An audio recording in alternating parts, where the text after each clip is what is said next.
Hi there, today I'm doing another review of a Kuretake product. Anyway, so here's just me showing the unboxing. First off, this packaging is so cute and so vibrant. I'm like, wow, Kuretake is very thoughtful. Like, that's like the Japanese thing. And then I pulled out the case, and I was like, this is maybe the cutest thing ever.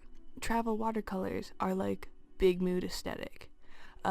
And so I opened it up, showing it off. It's got a nice palette, 12 colors, in the brush, it keeps the water in it, whatever those are called, and they've got their own Kuretake brand pen. So I tried that out as well.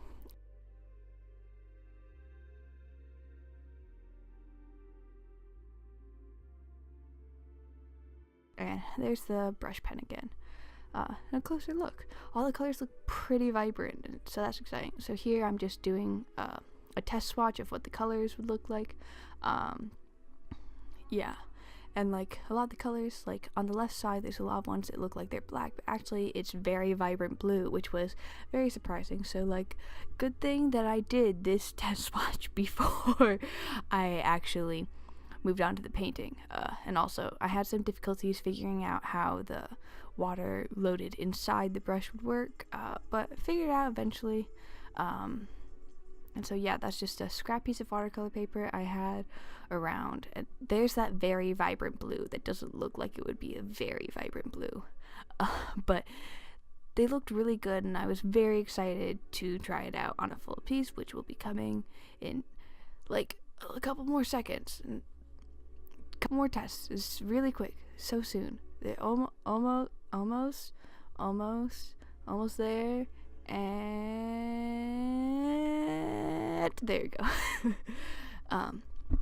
So this is me inking a sketch I had done with a Kuretake pen, and like, I was going for like a Portland vibe. I've been watching a lot of I think it's heyyyyyyy art, and that person does a lot of really good watercolors. A lot of it ends up being like K-pop stuff, but there's also a lot of cute girls, and I really love the style that she works in.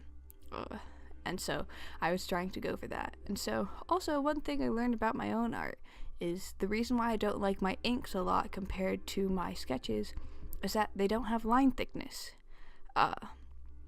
And my sketches do. They look more full. So here, right here, wow, such good words from me. I'm just thickening up the lines. I really liked the pen. It was a good pen. Ink didn't smear. Liked it. So now I'm doing a wash with a pink color, just as like a base color. I was, again, trying out some new stuff here as well. New style, actually focusing on like a character rather than a landscape. But it was still good and fun. So I did that, and then I left that to dry. Also, I had some problems with my camera this time, but whoops.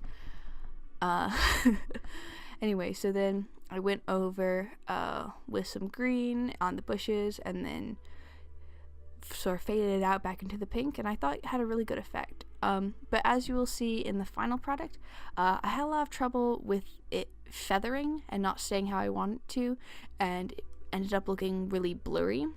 And I'm not sure if that's the watercolors, how much watercolor I loaded onto that paper, or using this filled watercolor brush, which was very nice and very convenient in a lot of spots, but a lot of the times it was also difficult to like get a very saturated color because the water was just constantly coming out, and you had less control over it than you would with a traditional brush and like how I've normally been doing it.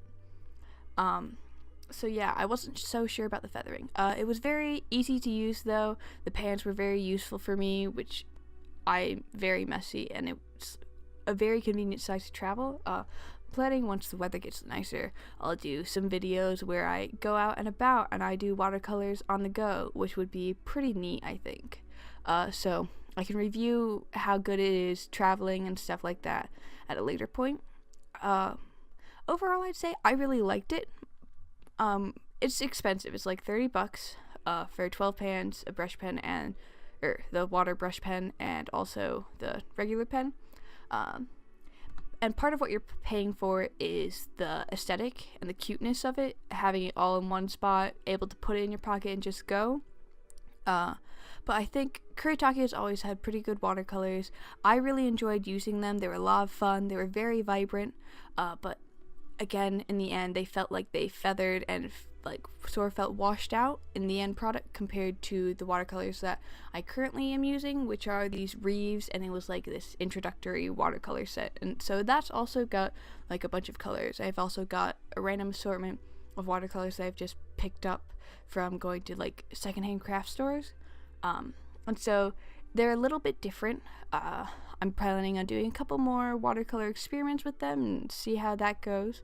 But overall, I really liked using them. They were really fun to use, and I'd say it's worth it. If you like fun watercolors you can bring on the go, you know, get them. Or don't. You know, you don't have to listen to me.